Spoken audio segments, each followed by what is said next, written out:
တကယ်တော့ဘဝမှာကိုရှိရတဲ့သူနဲ့လွဲချော်ရတယ်ဆိုတာကကိုမကောင်းလို့လည်းမဟုတ်သလိုသူမကောင်းလို့လည်းမဟုတ်ဘူးကိုမှလိုအပ်ချက်တွေရှိနေလို့လည်းမဟုတ်သလိုသူ့မှာ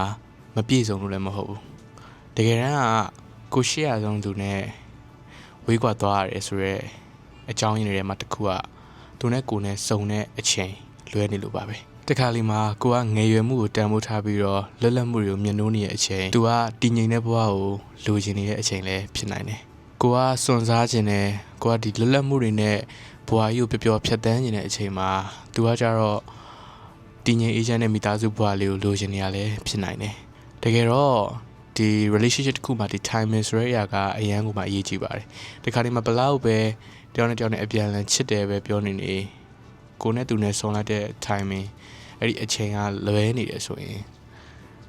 ကိစ္စအသေးမွားလေးတွေကြောင့်လည်းဝေးကွာသွားနိုင်ပါတယ်။ကြပြဆရာတွေအများစုကပြောကြတယ်။အချစ်ဆိုတဲ့အရာရှိနေတယ်ဆိုရင်အရာအလုံးကျော်လာနိုင်တယ်တဲ့။ဒါပေမဲ့အချစ်ဆိုတဲ့အရာကတစ်ခါလေမှဒီ timing ဆိုတဲ့အရာအောင်မကျော်လာနိုင်ဘူး။ဒါကြောင့်မလို့ရှင်းရှင်းမြတ်တာလို့ပြောလိုက်တဲ့အခါကျရင်ကိုယ့်အတွက် right person လို့ခေါ်တဲ့လူမှန်တယောက်တွေ့ဖို့ထက်ကိုနဲ့တွေ့တဲ့